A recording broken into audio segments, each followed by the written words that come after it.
मित्रो, आज लोकनेते राजाराम बापू पाटील यांची पुण्यतिथी आहे। पण कदाचित वाळवा पंचायत समितीच्या प्रशासनाला किंवा तिथल्या अधिकाऱ्यांना याची जाणीव नसावी। मी असं का म्हणतोय हा प्रश्न तुम्हाला पडला असेल। मित्रो, वाळवा पंचायत समितीच्या इमारतीमध्ये लोकनेते राजाराम बापू पाटील यांचा अनेक वर्षापासून पुतळा आहे। तालुक्याचे उद्धारकर्ते म्हणून ज्या राजाराम बापू पाटील यांना म्हटलं जातं, वाळवा तालुक्याचे भाग्यविधाते म्हणून ज्या राजाराम बापू पाटील यांची महाराष्ट्रात ओळख आहे, तालुक्यातील जनतेनं त्यांना लोकनेते या नावाची पदवी दिली, त्या लोकनेते राजाराम बापू पाटील यांना अभिवादन करण्याची फुरसत इथल्या प्रशासनाला किंवा इथल्या अधिकाऱ्यांना नाही आहे का, हा या ठिकाणी माझा सवाल आहे। आज लोकनेते राजाराम बापू पाटील यांची पुण्यतिथी आहे। पंचायत समितीच्या इमारतीमधील पुतळ्याला साधा एक हार घालण्याचे भान तिथल्या लोकांना नाही का?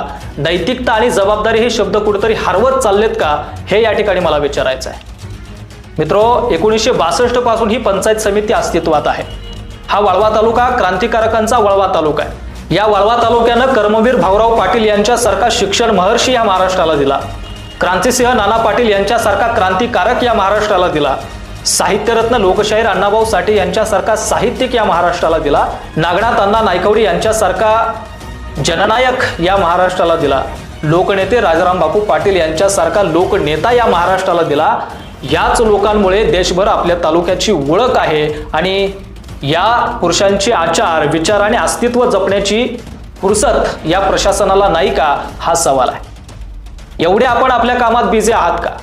आज लोकनेते राजाराम बापू पाटील यांची पुण्यतिथी असल्याची जाणीव आपल्याला नसावी। आपल्याकडे वाढदिवस करण्याची पद्धत आहे।